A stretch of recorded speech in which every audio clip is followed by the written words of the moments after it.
बिहार की राजनीति में जो बदलाव हुआ है उसका असर जो है पूरे देश में दिख रहा है। मुख्यमंत्री नीतीश कुमार जो कहा जा सकता है एनडीए के साथ थे, अब वो महागठबंधन में है और इन तमाम चीज़ों को लेकर हमारे साथ बात करने के लिए बिहार में जो है जो अभियान जो एक शुरू होने जा रही है जन स्वराज की 2 अक्टूबर से ये अभियान शुरू होगी। प्रशांत किशोर जी हैं इन तमाम चीज़ों पर बात करने के लिए, बारीकी से बात करने के लिए, क्योंकि बिहार में जो राजनीति बदली है उन तमाम चीज़ों पर हम इनसे बात करेंगे।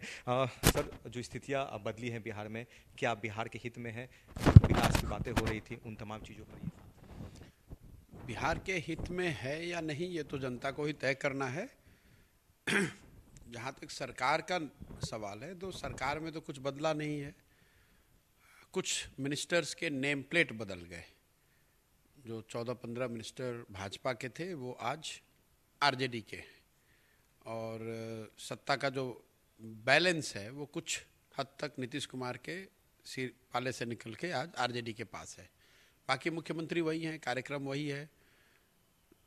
नई सरकार बनने के बाद से कोई कॉमन मिनिमम प्रोग्राम या कोई सरकार की नई प्राथमिकताओं की सूची तो सरकार ने घोषित नहीं करी है। सिर्फ एक बात नई जो नीतीश कुमार जी ने बताई है, 15 अगस्त के अपने भाषण में उन्होंने बताया कि अब वो 10 लाख सरकारी नौकरी और 10 लाख रोजगार अगले 1 साल में ये सरकार दे देगी।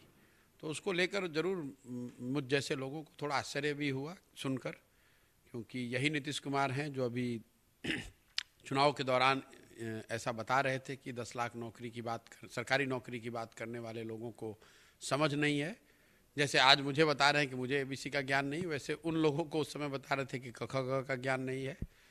अब अचानक से 15-16 साल मुख्यमंत्री रहने के बाद मुख्यमंत्री के तौर पे नीतीश कुमार जी को इस बात का आभास होना कि 10 लाख सरकारी नौकरी दी जा सकती है, वो अपने आप में आश्चर्यजनक है। क्योंकि अगर सरकारी नौकरी दी जा सकती है या दी जा सकती थी तो इसके लिए इंतजार करने की क्या जरूरत थी, पहले ही दे देना चाहिए था।